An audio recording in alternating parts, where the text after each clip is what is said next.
কেননা ইবাদতের জগতে সবচেয়ে দামি ইবাদত হলো সিয়াম।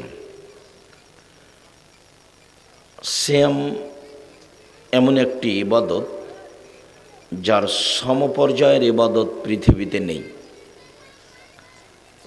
আর এ কথা রাসূল সাল্লাল্লাহু আলাইহি সাল্লাম বলেছেন, সিয়াম পৃথিবীতে একটি ভিন্ন ধরনের ইবাদত যার বিনিময় নেকি নয়।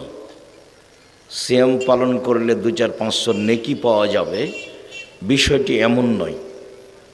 যার বিনিময় সরাসরি জান্নাত। আমরা বিষয়টি আপনাদের সামনে স্পষ্ট করব ইনশাআল্লাহ। তো কথা বলার পূর্বে আমি আপনাদের সাথে জরুরি দু একটি কথা বলি। যারা আপনারা এখানে আছেন, হয় পাশে জায়গা থাকলে বসতে হবে, না হলে পিছনে যেতে হবে, জায়গা আছে। এখানে কেউ দাঁড়িয়ে থাকতে পাবেন না। আর সামনে তোমরা যারা দাঁড়িয়ে আছো, সামনে এসব বসো। আমি আবারও অনুরোধ জানাচ্ছি, দয়া করে কেউ দাঁড়িয়ে কথা শুনবেন না। রাসূল সাল্লাল্লাহু আলাইহি সাল্লাম কথা বললে সাহাবীগণকে বসতে বলতেন।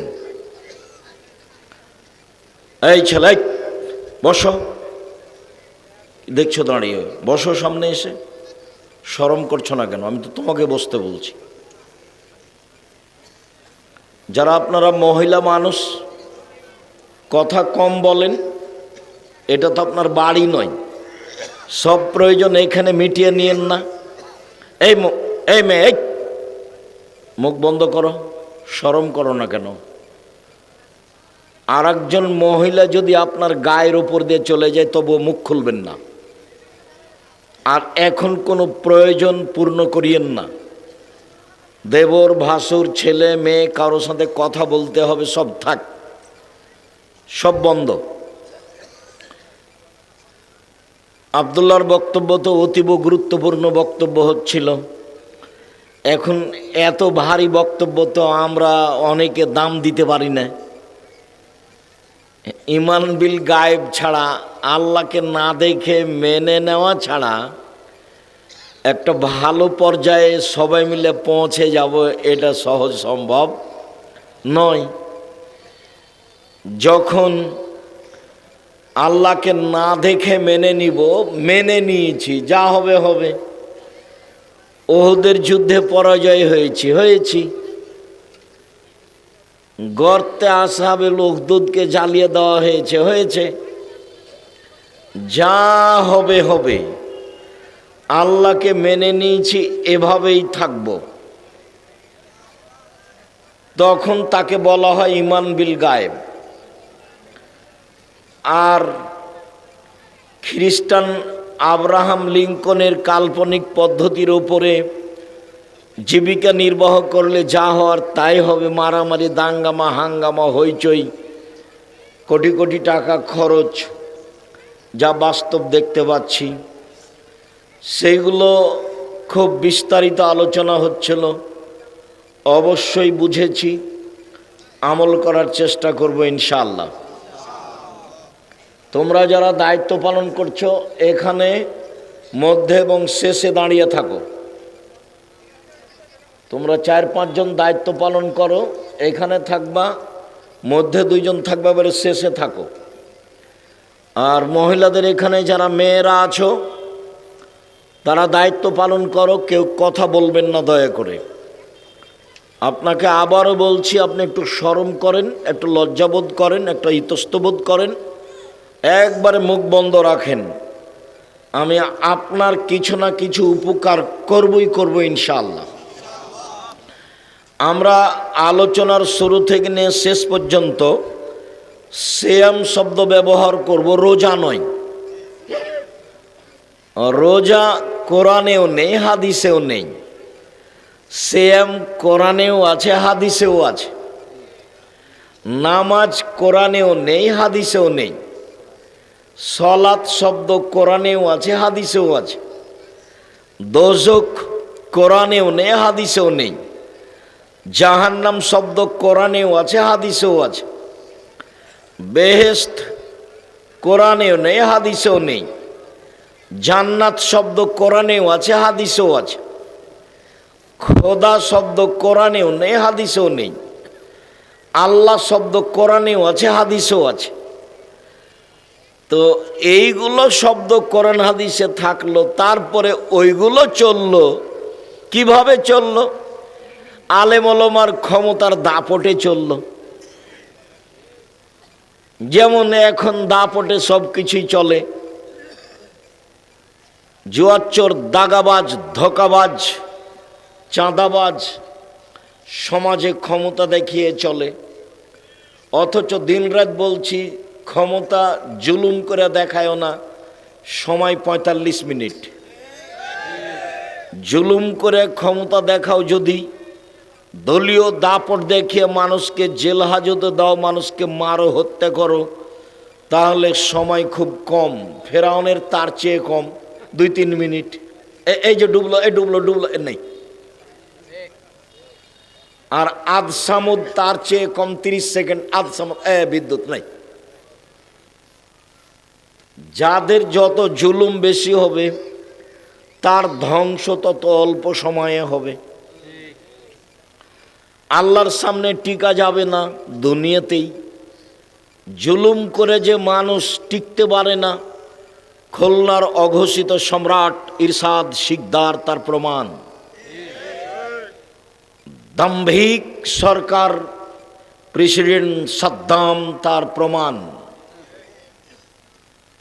ক্ষমতা দেখিয়ে, দাপট দেখিয়ে দুনিয়াতেও টিকা যায় না, পরকাল তো বহু দূরের কথা। এগুলো আপনাদের চোখের সামনে। এরপরেও শিক্ষা কখন নেবেন? সিয়াম শব্দ ব্যবহার করব, রোজা নয়। সিয়াম শব্দের আভিধানিক অর্থ হচ্ছে বিরত থাকা। শরীয়তের পরিভাষায় ফজরের আজান থেকে নিয়ে সূর্য ডুবা পর্যন্ত খাওয়া, পান করা, স্ত্রী মিলন, যাবতীয় অপছন্দ কথা ও কর্ম থেকে বিরত থাকার নাম সিয়াম। সিয়াম শব্দের আভিধানিক অর্থ বিরত থাকা। শরীয়তের পরিভাষায়, এই ছেলে, ওই ছেলেটা ওরা হাঁটছে কেন? কি কাজ তাদের? তোমরা ওই সামনে দাঁড়িয়ে আছো, দুই একজন ওই সামনে মুখে দাঁড়িয়ে আছো কি কেউ? তোমরা যারা এই গ্রামের লোক, আমাদের ডেকে নিয়ে এসো, তোমরা কি করছো? তোমরা আমাদের সহযোগিতা করো। এক পায়ে দাঁড়িয়ে থাকো শুরু থেকে নিয়ে শেষ পর্যন্ত। আমি তো আর আব্দুল্লাহ বিন ফজল রাহিমাহুল্লাহ নই যে ফজর পর্যন্ত বক্তব্য দিব। তো অল্প সময় ধৈর্যের পরিচয় দিবেন। সিয়াম শব্দের আভিধানিক অর্থ হলো বিরত থাকা। শরীয়তের পরিভাষায় ফজরের আজান থেকে নিয়ে সূর্য ডুবা পর্যন্ত খাওয়া, পান করা, স্ত্রী মিলন, যাবতীয় অপছন্দ কথা ও কর্ম থেকে বিরত থাকার নাম সিয়াম। জুলুমবাজ যারা রোজা থাকে, তারা সিয়াম থাকে না। ধোঁকাবাজ যারা, চাঁদাবাজ যারা, তারা রোজা থাকে, উপবাস থাকে, সিয়াম থাকে না। মিথ্যা কথা বলে যারা, গীবাত বদনাম করে যারা, দোকানে বসে ঘন্টার ঘন্টা মাথায় টুপি দিয়ে ল্যাংটা মেয়ে দেখে, আর একজনের বদনাম করে, গীবাত করে যারা, তারা রোজা থাকে, সিয়াম থাকে না। তারা উপবাস থাকে, বিরত থাকে না। নগ্ন মহিলা যারা, ভ্যানিটি ব্যাগ নিয়ে রাস্তাঘাটে ঘুরে যারা, দোকানপাটে চলে যায় যারা, নখ বড় করে যারা, নখে নেল পালিশ দেয় যারা, কপালে টিপ দেয় যারা, ভুরু তুলে চিকন করে যারা, পুরুষের পোশাক পরে যারা, শার্ট প্যান্ট পরে যারা, রোজা থাকে তারা সিয়াম থাকে না। সিয়াম মানে বিরত থাকা। শরীয়তের পরিভাষায় ফজরের আজান থেকে নিয়ে সূর্য ডুবা পর্যন্ত খাওয়া পান করা, স্ত্রী মিলন, যাবতীয় অপছন্দ কথা ও কর্ম থেকে বিরত থাকার নাম সিয়াম। ইবাদতের জগতে সবচেয়ে দামি ইবাদত সিয়াম। সালাত একটি গুরুত্বপূর্ণ ইবাদত, এ কথাই ঠিক। ইবাদতের জগতে সালাত ব্যতিক্রম, ভিন্ন ধরনের ইবাদত। তারপরেও সালাত এমন একটি ইবাদত যার কোনো আপোষ নেই। সিয়াম যত দামি ইবাদত হোক না কেন, সিয়ামের আপোষ আছে। রমজান মাস, আমি অসুস্থ, আমি সিয়াম ছেড়ে দিলাম, অন্য সময় রাখব, এই যে আপোষ, সালাত এরকম আপোষ রাখে না। হজ একটি বড় ইবাদত, কবুল হয়ে গেলে লোকটা হয়ে যায় সেই দিনের মতো যেদিন তার মা তাকে জন্ম দিয়েছে, নিষ্পাপ হয়ে যায়। এর পরেও হজ এই ইবাদতের সাথে আপোষ চলে। এবছর যেতে চাচ্ছিলাম, সুবিধা হলো না, সামনে বছর যাব, যান, এই যে আপোষ আছে। কিন্তু সালাতে কোনো আপোষ নেই। যাকাত ফরজ বিধান, আপোষ আছে। কিভাবে? 2 মাস আগে দিয়ে দেন, চলে, 20 দিন পরে দেন, চলে, দিলেই হলো, সমস্যা নেই। কিন্তু সালাত এমন একটি ইবাদত যা মানুষের সাথে আপোষ করে না। সালাত এমন একটি ইবাদত যার উপরে নির্ভর করে অন্য অন্য ইবাদত। সালাত যদি কবুল হয় তাহলে অন্য ইবাদত কবুল হবে। সালাত যদি কবুল না হয় তাহলে অন্য ইবাদত বাতিল বলে গণ্য হবে।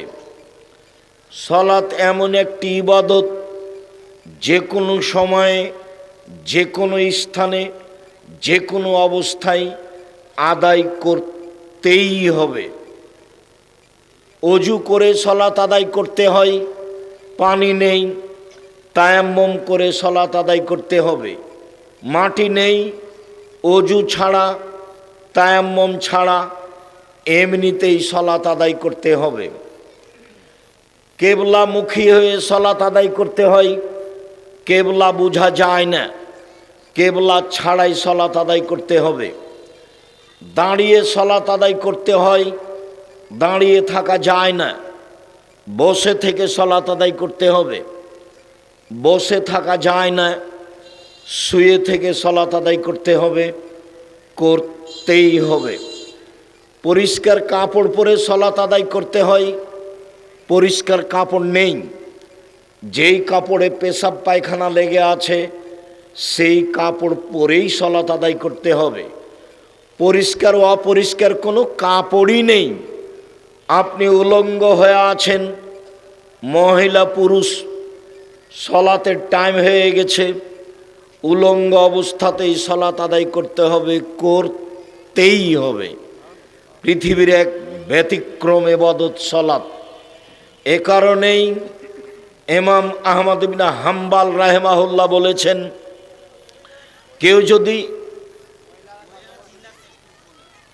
আচ্ছা নাহিদ একটু দেখো তাই, মুখ খুলছো না, তোমার লজ্জা হয় না? তোমাকে তো বারবার নিষেধ করছি, বেশর্মা মেয়ে, মুখ খুলছো কেন? ওখানে কোনো সম্মানী ভদ্র মহিলা থাকলে ওকে হাত ধরে ঝাঁকি দিয়ে বসান তো, বেয়াদব মেয়েটাকে। বেশর্মা কথা বলে কেন? ওকে নিষেধ করছি, শরম হয় না? ওর মুখ খুলে কেন? ওখানে একটা কোনো মুরব্বী মহিলা থাকলে ওকে ধমকে বসান তো দেখি ওকে, বেয়াদব। আমি এখানে কথা বলছি, মুখ খোলো কি, মুখ খোলো কি করে? হেঁটে বেড়াচ্ছ কেন? কেন হেঁটে বেড়াচ্ছ? তোমার হাঁটা দেখতে এসেছি? শরম হয় না একটু? যারা একটু মুরব্বী মহিলা আছেন তাকে একটু দেখেন তো। অবাক কথা, বলতে আছে হ্যাঁ হ্যাঁ হ্যাঁ করছে, সবসময় গল্প করছে। তোমার গল্প শুনতে এসেছি নাকি? সম্মানিত দিনী ভাই বোন, ইমাম আবু হানিফা রাহিমাহুল্লাহ বলেন, ইমাম আহমদ বিন হাম্বল রাহিমাহুল্লাহ বলেন, অলসতা করে কেউ যদি সালাত ছেড়ে দেয় তাহলে তাকে হত্যা করতে হবে, বেঁচে থাকার সুযোগ নেই। ইমাম আবু হানিফা রাহিমাহুল্লাহ বলেন, কেউ যদি অলসতা করে সালাত ছেড়ে দেয় জেলখানায় বন্দি করে পিটিয়ে সালাত আদায় করাতে হবে। বর্তমান আরবি বিদ্বানগণ বলেন, স্বামী সালাত আদায় করে স্ত্রী করে না, স্ত্রী সালাত আদায় করে স্বামী করে না, তাহলে বিভাগ কেটে গেছে। চেয়ারম্যান লাগে না, মেম্বার লাগে না, কাজী লাগে না, খাতা কলম লাগে না, বিভাগ এমনিতেই গেছে। তারা আরও বলতে চান, এই সময়ে এই মারা গেলে এর জানাজা হবে না। জানাজা তো হবে না, হবেই না। এই লাশ মুসলমানের কবরস্থানে দাফন করা হবে না, এই লাশকে শ্মশান ঘাটে ফেলে দিতে হবে। হিন্দুদের তার নাম সলাত। এর পরেও সলাত যতই ভিন্ন ধরনের ইবাদত হোক না কেন, কেউ যদি বলে এটা সেম, রোজা সেম, সলাত সিয়ামের সমপর্যায়ের ইবাদত, তাহলে ভুল হবে।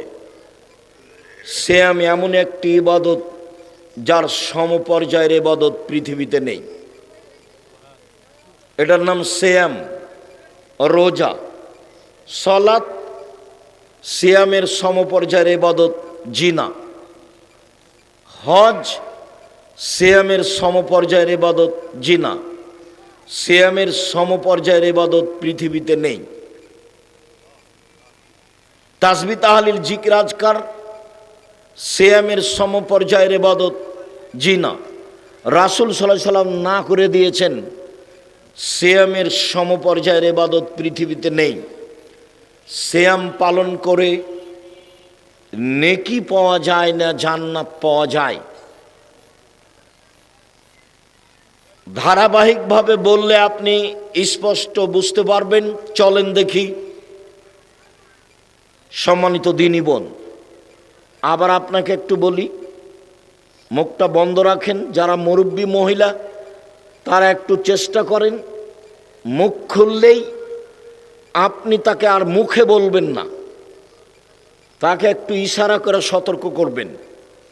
এতবার বলার পরেও মুখ বন্ধ করে না কেন? আর একটু শরম হয় না কেন? হায়া হয় না কেন? সম্মানিত দিনী বোন, রাসূল সাল্লাল্লাহু আলাইহি সাল্লামকে মূল্যায়ন করেন, আপনাদের জন্য জান্নাত সহজ। গল্প করছেন কেন? বাপ ভালো মানুষ নয় সেই জন্য গল্প করছেন কেন? স্বামী কাপুরুষ, ঘৃণিত স্বামী, সেই জন্য। স্বামী যদি এরকম ক্ষমতাশীল হতো তাহলে তো আপনি এখানে মুখ খুলতেন না। আর একজন গায়ের উপর দিয়ে চলে গেলেও, আর একজন গায়ের উপর দিয়ে চলে গেলেও মুখ খুলতেন না। এই জন্য বলেছি আপনি আপনার আব্বাকে চাচা বলে ডাকবেন। বাপ মানে তো ক্ষমতা, বাপ মানে তো ক্ষমতা। বাপ কাকে বলে দেখবেন, বহুদিন এই মাঠে দেখিয়েছি। আজকে একটু দেখাই বাপ কাকে বলে। মেয়েটা কথা বলছে কেন? ওর বাপ অযোগ্য ওই জন্য, ওর বাপ একটা কাপুরুষ এই জন্য, ওর বাপ কুকুর সিরগেলের মতো জীবিকা নির্বাহ করে সেই জন্য। বাপ কাকে বলে? এক মিনিট। আয়েশা রাদিয়াল্লাহু তাআলা আনহা বলেন, আমরা এক সফরে ছিলাম, যুদ্ধে, বাড়ি ফিরে আসছি, হঠাৎ করে আমার গলার হার হারিয়ে গেল। হারটি আমার বড় বোন আসমার ছিল, খুঁজে পাচ্ছি না। শরম লজ্জার ব্যাপার, কি করা যায়? জনগণ আটকা পড়ে গেল, পানি নেই, অজুও করতে পারি না, সলাত আদায় করতে পারি না, বড় বিপদে পড়ে গেলাম। আমার আব্বাকে জনগণ বলল, আপনি জানেন আপনার মেয়ে কি ঘটিয়েছে, কি হয়েছে? আপনার মেয়ে তো হার হারিয়েছে, গলার হার আমরা খুঁজে পাচ্ছি না, সলাতের টাইম হয়ে গেছে, পানি নেই, অজু করতে পারছি না, সলাত আদায় করতে পারছি না, যেতেও পারছি না, কি করি? আবু বকর সিদ্দিক রাদিয়াল্লাহু তাআলা বলেন, তাই? এই বলে তিনি মেয়ের কাছে আসলেন। তখন দেখলেন জামাই মেয়ের উরু রানের ওপরে মাথা দিয়ে ঘুমাচ্ছেন। এইদিকে লক্ষ্য করেন। যখন তিনি মেয়ের কাছে আসলেন তখন দেখলেন যে জামাই মেয়ের উরু রানের ওপরে মাথা দিয়ে ঘুমাচ্ছেন। এরকম অবস্থা যদি আমাদের দেশের পিতা দেখে, শ্বশুর দেখে যে জামাই মেয়ের উরু রানের উপরে মাথা দিয়ে ঘুমাচ্ছে, তাহলে আগিয়ে যাওয়া তো দূরের কথা, পাল্টা এভাবে ঘুরে যাবে। বুঝতে পারেননি বিষয়টি? এইভাবে ঘুরবে না, সামনে যেতে লজ্জা পাবে। যেইভাবে জামাই মেয়ের উরু রানের উপরে মাথা দিয়ে ঘুমিয়ে আছেন, এই অবস্থায় আয়েশা রাদিয়াল্লাহু তাআলা আনহা বলেন, ফাল্লাকা জানি লাকজাতান শাদীদা, আমার কোমরের উপরে খুব জোরে মারলেন, এত জোরে মারলেন, আমার স্বামী আমার উরু রানের উপরে মাথা দিয়ে না ঘুমালে মায়ের কারণে আমি দূরে সরে যেতাম। আমি নিজেকে খুব কন্ট্রোল করে রাখার চেষ্টা করেছি যাতে করে রাসূলের ঘুম না ভেঙে যায়। চলেন হাদিস বুখারী মুসলিম দেখি। সবচেয়ে বড় মানুষে মারলেন, আবু বকর সিদ্দিক রাদিয়াল্লাহু তাআলা আনহু মারলেন। পৃথিবীর ইতিহাসে নবী রাসূল ব্যতীত সবচেয়ে দামি মানুষ হলেন আবু বকর সিদ্দিক রাদিয়াল্লাহু তাআলা আনহু। সবচেয়ে দামি মহিলাকে মারলেন। মা হাওয়া থেকে নিয়ে কিয়ামত পর্যন্ত যত মহিলা এসেছে, যত মহিলা আছে, যত মহিলা আসবে, সবার চেয়ে দামি হলেন আয়েশা রাদিয়াল্লাহু তাআলা আনহা। সবচেয়ে দামি মহিলাকে মারলেন, সবচেয়ে দামি মানুষের সামনে মারলেন, মুহাম্মদ সাল্লাল্লাহু আলাইহি সাল্লামের সামনে মারলেন। আদম থেকে কিয়ামত পর্যন্ত নবী রাসূল জনগণ নির্বিশেষে সবার চেয়ে দামি মানুষ হলেন মুহাম্মদ সাল্লাল্লাহু আলাইহি সাল্লাম। সবচেয়ে দামি মানুষে মারলেন, সবচেয়ে দামি মানুষকে মহিলাকে মারলেন, সবচেয়ে দামি মানুষের সামনে মারলেন। বিবাহিতা মেয়েকে মারলেন, পূর্ণ যুবতী মেয়েকে মারলেন, জামাইয়ের সামনে মারলেন, দিন দুপুরে মারলেন, খোলা মাঠে মারলেন, 1400 মানুষের সামনে মারলেন, হাত দিয়ে মারলেন। সবচেয়ে বড় মানুষে মারলেন, সবচেয়ে বড় মহিলাকে মারলেন, সবচেয়ে বড় মানুষের সামনে মারলেন, জামাইয়ের সামনে মারলেন, বিবাহিতা মেয়েকে মারলেন, পূর্ণ যুবতী মেয়েকে মারলেন, খোলা মাঠে মারলেন, 1400 মানুষের সামনে মারলেন, হাত দিয়ে মারলেন। এত বড় বাপে এত বড় বেটিকে এত বড় মানুষের সামনে খোলা মাঠে মেরে দিলেন। ভুল কোথায় হারখান হারিয়েছে উনি বুঝতে পারেননি, সেই জন্য বাপে মেরে দিলেন। আপনার মেয়ে এখানে হ্যাঁ হ্যাঁ করে হাসে, চিল্লাই, আপনি তাকে কন্ট্রোল করে এখানে পাঠাননি, আপনি আবার বাপ। আপনার মতো বাপ বেঁচে থাকার চেয়ে মরে যাওয়া ভালো। ছি, থু, এরকম বাপ কেন আপনি? বিশ্বাস করেন, আমি দৃঢ়তার সাথে বলছি, এমনটা পাবেন না। বাড়ি থেকে বের হওয়ার সময়তে আমার মা বলতো, 1, দোকানে বসিও না, 2, প্রাইভেট পড়ায়ও না, 3, বন্ধুতালি করো না, 4, দাওয়াত খায়ও না। ছাত্র জীবনে আমার মা পিছনে পিছনে হাঁটতেন আর বলতেন, এক, দোকানে বসিও না, দুই, প্রাইভেট পড়ায়ও না, তিন, বন্ধুতালি করো না, চার, দাওয়াত খায়ও না। কি রহস্য! আমার মা নিরক্ষর ছিলেন, নিরক্ষর। আমরা এখনো আজও কোনো দিন চায়ের স্টলে আমরা বসিনি, বেঁচে নেই, মরে গেছি নাকি? একদিনও বসিনি, 1 মিনিটের জন্য বসিনি, বেঁচে আছি তো। আপনারই তো স্ত্রী এখানে হ্যাঁ হ্যাঁ হ্যাঁ করে গল্প করছে, আপনারই তো মেয়ে, জবাব আমি দেব?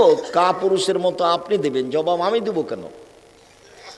বুঝেও বুঝে না ওরা, অন্তর আছে বুঝে না, দেখেও দেখে না ওরা, চক্ষু আছে দেখে না, শোনেও শোনে না ওরা, কান আছে শোনে না।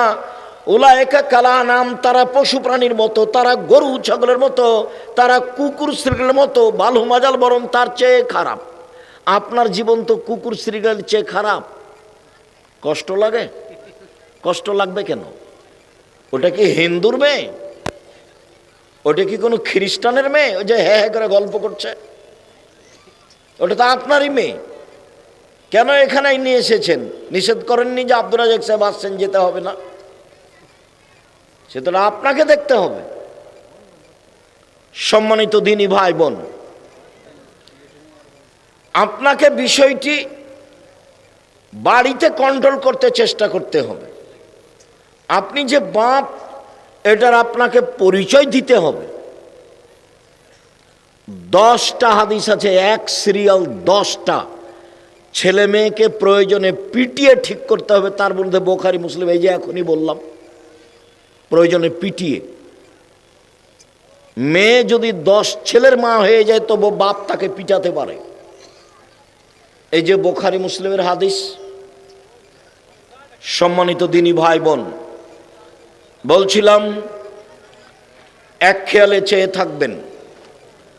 রাসূল সাল্লাল্লাহু আলাইহি ওয়াসাল্লাম বলেন, মান সামা ইয়াওমান ফি সাবিলিল্লাহ, কেউ যদি আল্লাহকে সন্তুষ্ট করার জন্য একদিন সিয়াম থাকে, তাহলে আল্লাহ তা থেকে 70 বছরের পথ দূরে সরিয়ে দিবেন। আমর ইবনে আব্বাস রাদিয়াল্লাহু তাআলা আনহু বলেন, রাসূল সাল্লাল্লাহু আলাইহি সাল্লাম বলেছেন, মান সামা ইয়াওমান ফি সাবিলিল্লাহ বুইদাত মিনহুন নার মাসিরাতা মিয়াতে আম, কেউ যদি আল্লাহকে সন্তুষ্ট করার জন্য একদিন সিয়াম থাকে, আল্লাহ তার থেকে জাহান্নামকে সরিয়ে দিবেন 100 বছরের পথ।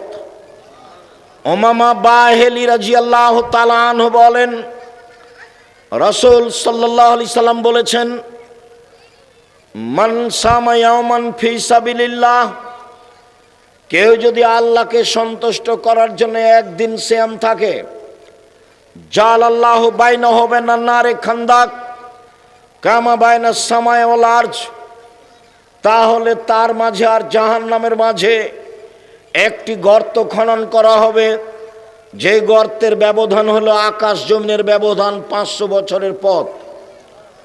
শুনুন, এক হাদিসে বোঝা গেল একদিন সিয়াম থাকলে জাহান্নাম আপনার থেকে সরে যাবে 70 বছরের পথ। দ্বিতীয় হাদিসে বোঝা গেল একদিন সিয়াম থাকলে জাহান্নাম আপনার থেকে সরে যাবে 100 বছরের পথ। তৃতীয় হাদিসে বোঝা গেল একদিন সিয়াম থাকলে জাহান্নাম আপনার থেকে সরে যাবে 500 বছরের পথ। ফলাফলে লোকটি জান্নাত পাবে। সিয়াম থাকলে নেকি পাওয়া গেল না জাহান্নাম সরে গেল? কেউ যদি জানাজার সলাতে যায় 1 কেরাত নেকি পাবে, 1 কেরাত সমান 1 উহুদ পাহাড়ের সমান নেকি। কেউ যদি মাটি দেওয়া পর্যন্ত থাকে তাহলে 2 কেরাত নেকি পাবে, 2 উহুদ পাহাড়ের সমান নেকি। উহুদ পাহাড় হলো 4 কিলোমিটার প্রশস্ত, 8 কিলোমিটার লম্বা। নিচে কত আছে তা মানুষ জানে না। জানাজায় উপস্থিত হয়ে মাটি দেওয়া পর্যন্ত থাকলে 2 উহুদ পাহাড়ের সমান নেকি হয়, মানে অনেক নেকির কাজ। কোরআন মাজিদের একটা অক্ষর পড়লে 10 নেকি হয়। আলিফ লাম মিম মানে 30 নেকি হলো। এটা বাড়তে থাকবে, বাড়তে বাড়তে 700 আরো অনেক বেশি হবে। সম্মানিত দিনী ভাই বোন, যারা আপনারা পুরুষ মানুষ, তারা একটু এদিকে খেয়াল করে থাকেন। ওই সাইডটা আপাতত এখন আর কানে নিয়েন না, আপনি একটু এইদিকে খেয়াল করে থাকেন। মানে কন্ট্রোলে আসছে না এই জন্য যে হুঁচলা মহিলা চিল্লাচ্ছে, ও তো বয়স্ক মহিলা, ও তো বুঝছে যে আমি তো জোরে কথা বলছি, তা আমাকেই তো নিষেধ করা হচ্ছে। তা আমি যদি চিল্লিয়ে কাউকে থামতে বলি তাহলে থামবে কে? এইটুকু তো তার হুঁশ থাকা দরকার যে আমি যে আর একজনকে চিল্লিয়ে বলছি, এই এভাবে বলছি, তো ওরই তো কণ্ঠ আর একজন শুনতে পাচ্ছে। তো এই কন্ট্রোল তো এখানে হবে না, এটা তো আপনার জিম্মেদারি ছিল। আমরা যদি সপরিবারে এখানে 1 মাস থাকি, 1 মাস, আপনি বুঝতে পারবেন না যে আমরা এখানে সপরিবারে আছি। আপনাকে বলেছি 3 মাস, অহংকারও করিনি, গৌরবও করিনি। আসেন বাসায় 3 মাস থাকবেন। 3 মাসে খাওয়ার জন্য চিন্তা করতে হবে না। কোনো সময় যদি পর্দার ব্যতিক্রম দেখা যায়, 3 মাসে জাতির সামনে বক্তব্য দিব না। 3 মাস থাকবেন, খাবেন।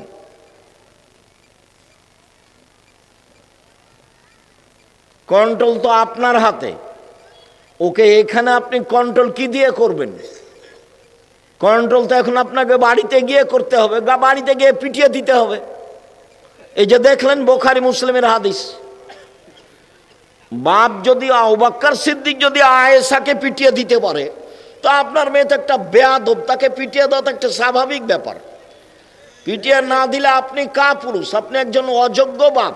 আপনি জাতির ক্ষতি করেন, দেশের ক্ষতি করেন, পরিবারের ক্ষতি করেন, জনগণের ক্ষতি করেন। শরীয়তে 1 নেকি করলেই 10 লেখা হয়, 700 হয়, আরো বেশি হয়। কিন্তু সিয়াম পালন করে নেকি হয় না। সিয়াম পালন করে জাহান্নাম সরে যায়, বিনিময়ে জান্নাত হয়। আবু হুরায়রা রাদিয়াল্লাহু তাআলা আনহু বলেন, রাসূল সাল্লাল্লাহু আলাইহি সাল্লাম বলেছেন, আস-সিয়ামু জুন্নাহ ওয়া হিসনুন হাসিনুন মিনান নারে। পৃথিবীর মানুষ মনে রেখো, সিয়াম হচ্ছে ঢাল, যা দিয়ে বিপদ থেকে বাঁচা যায়। তিনি বলেন, সিয়াম হচ্ছে দুর্ভেদ্য দুর্গ, যেটা ভেদ করে শত্রু আসতে পারে না। পৃথিবীর মানুষ শুনে রেখো, মানুষ যদি সিয়াম থাকে, জাহান্নামের আগুন তার পর্যন্ত পৌঁছিতে পারবে না। সিয়াম হচ্ছে দুর্ভেদ্য দুর্গ, যেটাকে ভেদ করে ভিতরে যাওয়া যায় না। এ কথা আমি বলিনি, এ কথা মুহাম্মদ সাল্লাল্লাহু আলাইহি সাল্লাম বলেন। সাহল ইবনে সাদ রাদিয়াল্লাহু তাআলা আনহু বলেন, রাসূল সাল্লাল্লাহু আলাইহি সাল্লাম বলেছেন, পৃথিবীর মানুষ শুনে রেখো, জান্নাত একটি, দরজা 8টি, জাহান্নাম একটি, দরজা 7টি। জান্নাত একটি, দরজা 8টি। পৃথিবীর মানুষ শুনে রেখো, জাহান্নাম একটি, দরজা 7টি। যেদিন মানুষ জান্নাতে প্রবেশ করবে, সেদিন 8টি দরজা থেকে ফেরেশতা স্বাগত জানিয়ে ডাকবে, আসেন আসেন, যারা সিয়াম পালন করেছেন এই দরজা দিয়ে আসেন। আসেন যারা হজ করেছেন এই দরজা দিয়ে আসেন। আসেন যারা দান করেছেন এই দরজা দিয়ে আসেন। এই সময়ে আবু বকর সিদ্দিক রাদিয়াল্লাহু তাআলা আনহু বললেন, আল্লাহর নবী, সেই দিন সব দরজা থেকেই ডাকা হবে, এমন কি কেউ হবে? তখন আল্লাহ রাসূল বললেন, হ্যাঁ, তুমি তার মধ্যে। আবু বকর সিদ্দিক, তুমি যখন জান্নাতের দরজার সামনে যাবে, তখন 8টি দরজা থেকে তোমাকে ডাকবে, স্বাগত জানিয়ে আসেন আসেন আসেন। তিনি বললেন, পৃথিবীর মানুষ শুনে রেখো, সিয়াম পালনকারীর শেষ ব্যক্তি ঢুকে গেলে এই দরজা বন্ধ করা হবে, তখন বাকি দরজা খোলা আছে। অর্থাৎ হজ পালনকারী ওই দরজা দিয়েও ঢুকতে পারবে, দানের দরজা দিয়েও ঢুকতে পারবে। সলাত আদায়কারী তার সলাতের দরজা দিয়ে ঢুকতে পারবে, হজের দরজা দিয়ে ঢুকতে পারবে। দানকারী সব দরজা দিয়ে ঢুকতে পারবে, তবে সিয়াম ব্যতীত এই দরজা দিয়ে ঢোকা যাবে না। কেননা সিয়াম পালনকারীর শেষ ব্যক্তি দরজায় ঢুকে গেলে এই দরজা বন্ধ করা হবে, অন্য কোনো ইবাদত দিয়ে এই দরজা দিয়ে ঢোকার কোনো সুযোগ হবে না। শুনুন, পৃথিবীতে ব্যতিক্রম সবচেয়ে দামি ইবাদত সিয়াম। এমন কোনো ইবাদত নেই যাকে বলা যেতে পারে এইটা সিয়ামের সমপর্যায়ের ইবাদত। হজ সিয়ামের সমপর্যায়ের ইবাদত জি না। সব দরজা খোলা আছে, শুধু এখন একটাই বন্ধ। কোনটা? সিয়াম। এই সিয়াম ছাড়া এই দরজা দিয়ে ঢোকা যাবে না। পৃথিবীর ব্যতিক্রম ইবাদত সিয়াম। ধারণা যে আপনি আজকে সিয়াম ছিলেন, আজকে বৃহস্পতিবার, আপনার সাথে বেশ কিছু জরুরি কথা রয়েছে। দিনী বোন, আমি আপনার জন্য এসেছি। আমি আপনাকে কষ্ট দিতে চাইনি, আমি আপনার উপকারের জন্য এসেছি। অনেক দূর পথ, লম্বা পথ অতিক্রম করে এসেছি আপনার জন্যই। আপনি দয়া করে চুপচাপ কথা শোনার চেষ্টা করুন। উমামা বাহিলি রাদিয়াল্লাহু তাআলা আনহু বলেন, আমি একদা আল্লাহর নবীকে বললাম, আল্লাহর নবী, মুরনি বিআমালিন, আমাকে একটা আমলের কথা বলেন যেটা করলে আমি জান্নাতে চলে যাব। আল্লাহর নবী বললেন, উমামা, আলাইকা বিসম ফাইনাহু লা মিসলা লাহু। উমামা, তুমি সিয়াম পালন করো। ইবাদতের জগতে সিয়ামের মতো কোনো ইবাদত নেই। উমামা, তুমি সিয়াম পালন করো। ইবাদতের জগতে সিয়ামের মতো কোনো ইবাদত নেই। এইটা সিয়াম, এইটা সলাত। সলাত সিয়ামের মতো জি না। এইটা সিয়াম, এইটা হজ। হজ সিয়ামের মতো জি না। এইটা সিয়াম, এইটা দান খায়রাত। দান খায়রাত সিয়ামের মতো জি না। রাসূল সাল্লাল্লাহু আলাইহি সাল্লাম বললেন, উমামা, তুমি সিয়াম পালন করো। ইবাদতের জগতে সিয়ামের মতো কোনো ইবাদত নেই।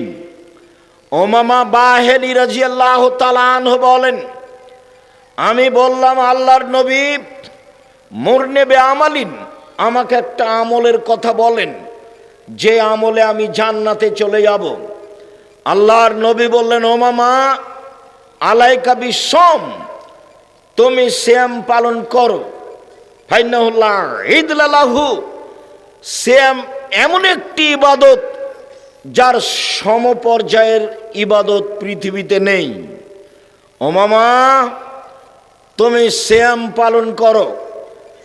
ইবাদতের জগতে সিয়ামের সমপর্যায়ের কোনো ইবাদত পৃথিবীতে নেই।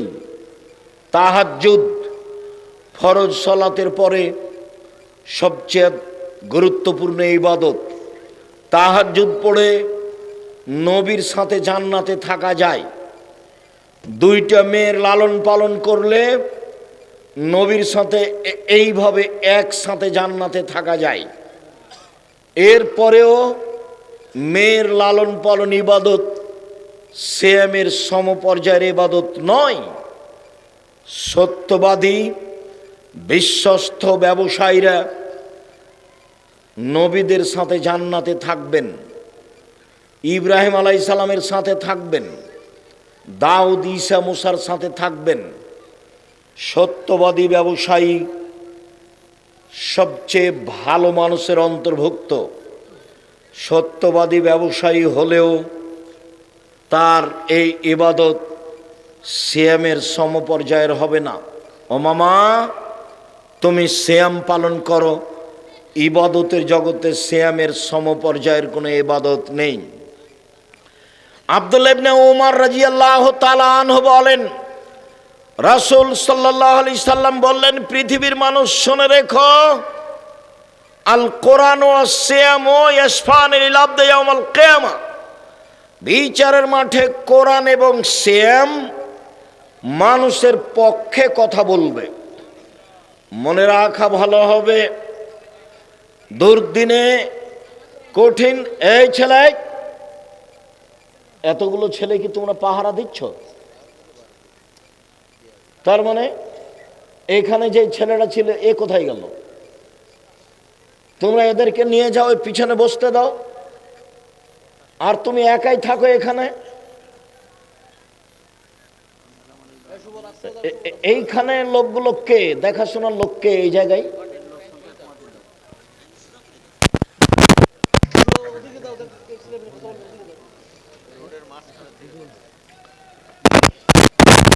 এই মধ্যে লোক দাঁড়িয়ে থাক, ওল তো অল্প সময়, মাথায় দাঁড়িয়ে থাকবে, মধ্যে দাঁড়িয়ে থাকবে, এখানে দাঁড়িয়ে থাকবে। সম্মানিত দিনী ভাই বোন, বিচারের মাঠে আপনার পক্ষে কথা বলবে যা ব্যতিক্রম সহযোগিতা। এক, কোরআন। দুই, সিয়াম। তিন, আঙ্গুল।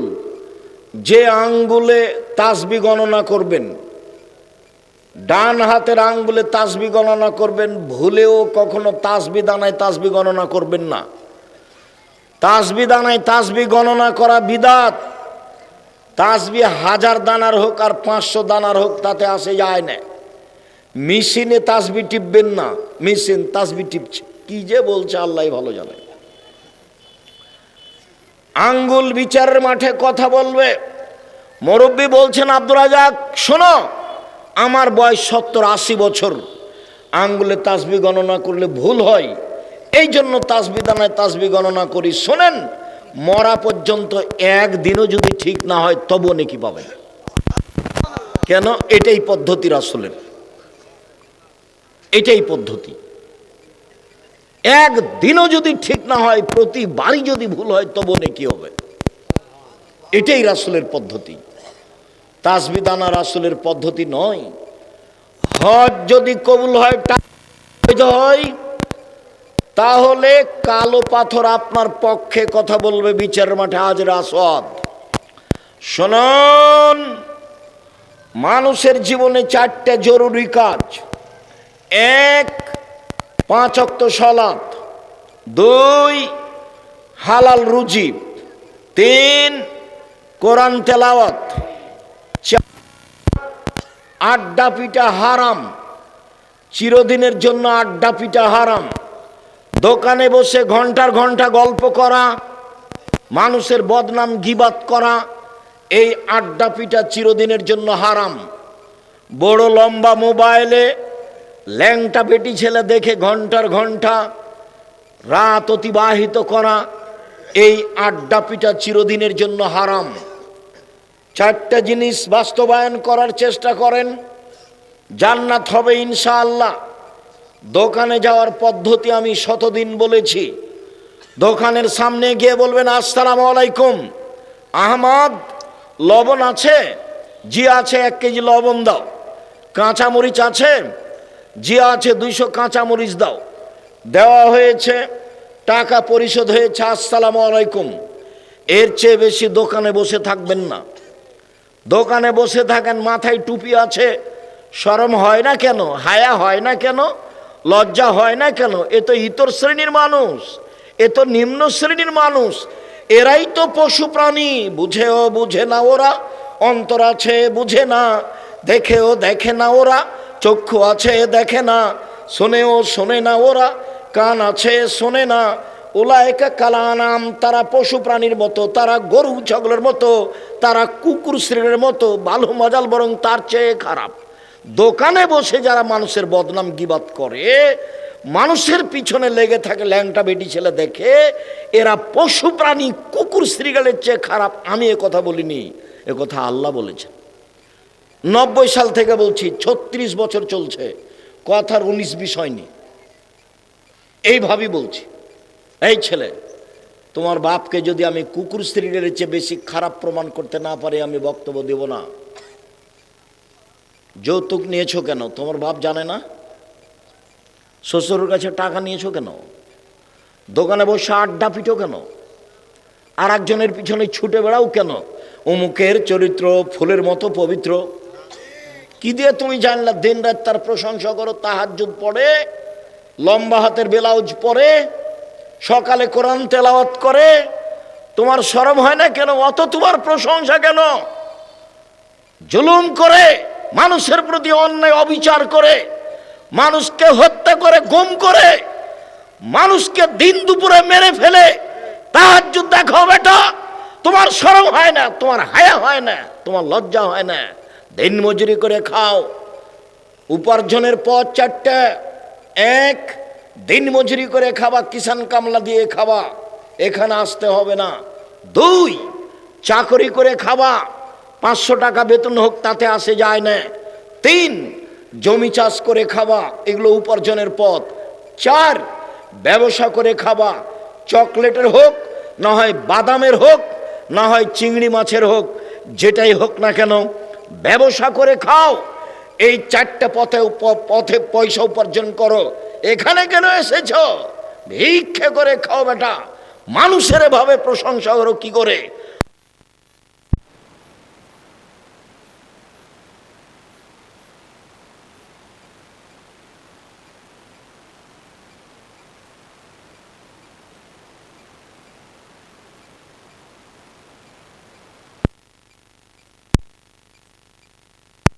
তুমি বলছো অমুকের এমন সলাত আদায় করে যে কপালে দাগ হয়ে গেছে। কালকের একজন বলছে, শরম হয় না কেন তোমার? এই 4টা পথে উপার্জন করো, এখানে এসেছো কেন? নিম্ন শ্রেণীর মানুষ তুমি, তুমি জাতির জন্য বোঝা, তুমি জালেম, তুমি চাঁদাবাজ, তুমি মানুষের প্রতি রাহাজানি করো, অন্যায় করো, অবিচার করো, জুলুম করো, নির্যাতন করো, তুমি মানুষকে জেল হাজতে দাও, তুমি মানুষকে মেরেছ, তুমি প্রশংসা করো কেন এভাবে? তোমার কি রুজি হয় না? 4টা পথে যদি রুজি না হয় তাহলে ভিক্ষা করে খাও, এখানে আসিও না। ভিক্ষা করে খাও, ভিক্ষা পছন্দ নয় তবে জায়েজ। আব্দুর রাজ্জাক সাহেব, এটা হচ্ছে বাগেরহাট জেলা, খুলনা অন্তর্গত। ভিক্ষা করে খেতে হবে না। চিংড়ি মাছ অনেক উপার্জন ইয়ে হয়, চাষ হয়, ভালো, ঠিক আছে। আমি ভিক্ষা করে খেতে বলিনি, আমি বলছি শেষ উপার্জনের পথ হলো ভিক্ষা করে খাওয়া। এখানে এসেছো কেন? এখানে এসেছে কেন? কি দেখাতে চাচ্ছ তুমি আমাকে? মানুষের প্রতি জুলুম করে মরলেই জাহান্নাম। জাহান্নামে যায়নি কেন? মরেনি সেই জন্য। এই পথ বন্ধ করো, এই পথ বন্ধ করো। বৈধ রুজি উপার্জন করে অল্প দিন বাঁচতে এসেছো, সময় শেষ। অল্প দিন বাঁচতে এসেছো, সময় শেষ। এই পথে থাকিও না। শুনুন, সূরা বাকারা আপনার পক্ষে বিচারের মাঠে এমন তর্ক করবে আল্লাহর সাথে জান্নাতে নিয়ে যাওয়ার জন্য। শোনেন, কোরআন মাজিদ একটা সূরা আছে, সূরা মুলক 30 আয়াতের। বিচারের মাঠে আপনার পক্ষে কথা বলতেই থাকবে, বলতেই থাকবে, যতক্ষণ পর্যন্ত আপনার জান্নাত ঘোষণা না হয়েছে ততক্ষণ পর্যন্ত এই সূরা আপনার পাশ থেকে যাবে না। তার নাম সূরা মুলক। শুনুন, 4 শ্রেণীর মানুষের কবরের শাস্তি হবে না। 1, রাতে সূরা মুলক পড়ে যে। 2, পেট ব্যথায় মারা যায় যে। 3, জুমার দিন মারা যায় যে। 4 শহীদ হয় যে, মনে থাকবে না মনে হয়। 1 রাতে সূরা মুলক পড়ে যে, তার কবরের শাস্তি হবে না। 2 পেট ব্যথায় মারা যায় যে, তার কবরের শাস্তি হবে না। 3 জুমার দিন মারা যায় যে, তার কবরের শাস্তি হবে না। 4 শহীদ হয় যে, তার কবরের শাস্তি হবে না। 4টের 3টে কঠিন, প্রথমটাই সহজ। 1 নাম্বারটাই সহজ, সূরা মুলক পড়া সহজ। বাকি জুমার দিন মারা যাব কিনা আমি জানি না। যে লোকটা ক্যান্সারে পেট ব্যথায় মারা গেল, এটা আসলে সেইটা কিনা আল্লাহ ভালো জানে। শহীদ, সত্য শহীদ কি হুতাশে শহীদ কে জানে। সাইয়্যিদুশ শুহাদায়ে হামজা বিন আব্দুল মুত্তালিব, পৃথিবীর মানুষ শুনে রেখো, মুহাম্মদ সাল্লাল্লাহু আলাইহি সাল্লাম বলেন, পৃথিবীর সবচেয়ে সর্দার দামি শহীদ হামজা বিন আব্দুল মুত্তালিব। আব্দুল মুত্তালিবের ছেলে হামজা রাদিয়াল্লাহু তাআলা যিনি ওহদের যুদ্ধে শহীদ হয়েছেন। শহীদ মিনার তৈরি করলে হামজার করতাম। আমি আব্দুর রাজ্জাক বিন ইউসুফ বলে যাচ্ছি, আমি তোমাকে শিক্ষিত মানুষ মনে করিনি, তোমার শিক্ষক আমি শিক্ষিত মানুষ মনে করিনি। তুমি তোমার শিক্ষক, দিনরাত তুমি ঠাকুরের গান বলা, আমি তোমাকে কি দিয়ে শিক্ষিত মানুষ বলবো? ঠাকুর বাঙালিদের শত্রু, ঠাকুর ভারত বাংলাদেশ পাকিস্তানের শত্রু, ঠাকুর জাতির শত্রু, ঠাকুর ঢাকা বিশ্ববিদ্যালয়ের শত্রু, ঠাকুর মুসলমানের শত্রু। ভারত বাংলাদেশ পাকিস্তানের মুসলমান যখন ইংরেজদের হাতে নির্যাতিত, তখন ঠাকুর লন্ডনে মুছ পাকায়। সেই ঠাকুরের গান আমার ছেলে মেয়ে বলবে, প্রত্যেক দিন ঘুম থেকে উঠে বলবে, ও কালিমা তোমার আকাশ, ও কালিমা তোমার বাতাস। আমি বলিনি, আমার ছেলে মেয়ে বলেনি, দেহে শ্বাস থাকাকালীন বলবো না তুমি কাপুরুষ, তোমার বাপ কাপুরুষ, তোমার জাতি কাপুরুষ। এদেশে 18 কোটি মানুষ বসবাস করে, কেউ একটা এমন একটা ছেলে জন্ম দিল না যার ছেলে একটা গান বলবে মুসলমান হিসাবে, তার গানটা বাঙালিরা বলবে। একটা হিন্দু ঠাকুর মুসলমানের শত্রু, জাতির শত্রু, তার সেই ঠাকুরের গান তুমি বলো, তোমার শরম হয় না কেন? তোমার হায়া হয় না কেন? তোমার লজ্জা হয় না কেন? তোমাকে খারাপ লাগে না কেন? কে তোমাকে শিক্ষিত মানুষ বলেছে? আমি আব্দুর রাজ্জাক বিন ইউসুফ 90 সাল থেকে নিয়ে এখন পর্যন্ত একদিনও বলিনি, 1 মিনিটের জন্য বলিনি তোমাকে আমি শিক্ষিত মানুষ।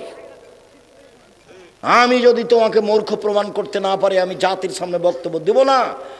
36 বছর থেকে বলছি। কতদিন থেকে? 36 বছর থেকে বলছি একই কথা। তোমার চলে, আমার চলে না। আমি ঠাকুরের গানকে দাম দিতে পারি না। ঠাকুর একজন হিন্দু মানুষ,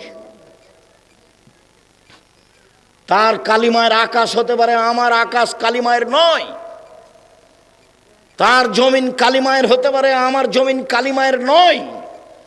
আমার জমিন আল্লাহর, আমার আকাশ আল্লাহ, কালিমায়ের নয়। এই কথা খুব ভালোভাবে জানি। আমি এই কথা বলতে পারি না, তোমার চলে। সম্মানিত দিনী ভাই বোন, বলছিলাম বিচারের মাঠে 4টা জিনিস কথা বলবে। 1 কোরআন, 2 সেম। কোরআন বলবে প্রতিপালক, আমি একে দিনে রাতে ঘুমাতে দিনি, তুমি আমার কথা এর ব্যাপারে শুনে একে জান্নাতে দাও। আল্লাহ বলবেন ঠিক আছে, তাকে জান্নাতে দিলাম। সেম বলবে বিচারের মাঠে প্রতিপালক, আমার একটা কথা শোনো, এই লোকটাকে দিনে আমি খেতে দিনি, প্রবৃত্তি অনুযায়ী চলতে দিনি, তুমি আমার কথা শুনে একে জান্নাতে দাও। আল্লাহ সেমের কথা শুনে নেবেন, তাকে জান্নাতে দিয়ে দিবেন। আবু হুরায়রা রাদিয়াল্লাহু তাআলা আনহু বলেন, রাসূল সাল্লাল্লাহু আলাইহি সাল্লাম বলেছেন, কুল্লু আমাল ইবনে আদম ইয়াফুল হাসানাতু বিআশরি আমসালিহা সাবে মেয়াতে যে, আদম সন্তানের সব নেকি 10 থেকে 700, আরো বেশি আরো বেশি। আদম সন্তানের সব নেকি 10 থেকে 700, আরো বেশি আরো বেশি। আল্লাহ তাআলা বলেন, পৃথিবীর মানুষ শুনে রেখো, তবে সেম আমার ব্যাপার প্রতিদান আমি দিব। সেম আমার ব্যাপার প্রতিদান আমি দিব। আমার কারণে 2টা জিনিস ত্যাগ করেছে। 1 প্রবৃত্তি, 2 খাদ্য। সম্মানিত দিনী ভাই বোন, খাদ্য সবাই ত্যাগ করতে পারে, বৃদ্ধ মানুষ পারে, বাচ্চাও পারে। প্রবৃত্তি কি জিনিস যা মানুষ ত্যাগ করতে পারে না?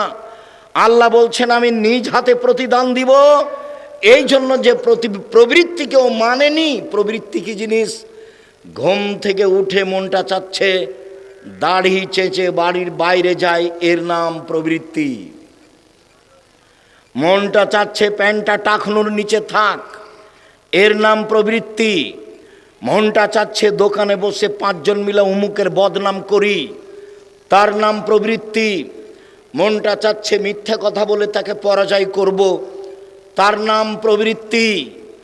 জুয়াচুরি, দাগাবাজি, চাঁদাবাজি, এগুলোর নাম হচ্ছে প্রবৃত্তি। মন মতো চলা। নগ্ন পোশাক পরে যেসব মহিলা মন মতো চলে তারা, নখ বড় করে যারা মন মতো চলে তারা, নখে নেইল পালিশ দেয় যারা মন মতো চলে তারা। ইহুদি খ্রিস্টানদের পতিতালয়ের মেয়েরা নখে নেইল পালিশ দেয়, নখ বড় রাখে। ইহুদি খ্রিস্টানদের পতিতালয়ের মেয়েরা নখে নেইল পালিশ দেয়, নখ বড় রাখে। হিন্দুদের পদ্ধতি হলো কপালে টিপ দেওয়া। হিন্দু মেয়েকে বিবাহ করার 10টি পদ্ধতি আছে, তার একটি পদ্ধতির নাম রাক্ষসী বিবাহ। মেয়ের বাপ বিবাহ দিবে না। কোনো ছেলে যদি কপালে টিপ দিতে পারে তাহলে বিবাহ হয়ে গেছে। টিপ এসেছে হিন্দুদের পক্ষ থেকে। মুসলিম মেয়ে কপালে টিপ দিতে পারে না। ভ্যানিটি ব্যাগ ঘাড়ে নিয়ে নগ্ন বোরকা পরে, আঁটো সাঁটো বোরকা পরে চলে যাচ্ছে স্কুল কলেজে, হাটে বাজারে। ওর স্বামী মরেছে, ও বাজারে যায় কেন? ওর দেবর মরেছে, ও কেন বাজারে? ওর ভাসুর মরেছে, ও কেন বাজারে? ওর শ্বশুর মরেছে, ও কেন বাজারে? ওর বাপ মরেছে, ও কেন বাজারে? বোনের ছেলে কি মরে গেছে, ও কেন বাজারে? ভাইয়ের ছেলে কি মরে গেছে, ও কেন বাজারে? মহিলা মানুষ ও কেন বাজারে গেল, যায় কেন? ওর শরম হয় না কেন? ওর হায়া হয় না কেন? ওর লজ্জা হয় না কেন? ওর শরম হয় না কেন? ও বাজারে যায় কেন? যাবে কেন? ওর কি কেউ নেই? ও কি একাই পৃথিবীতে? সব কিছু কি মেরে খেয়েছে? যাবে কেন? ওর বাপের স্বভাব খারাপ, এই জন্য যায়। ওর স্বামী নিম্ন শ্রেণীর মানুষ, এই জন্য যায়। আপনি কষ্ট নেবেন না।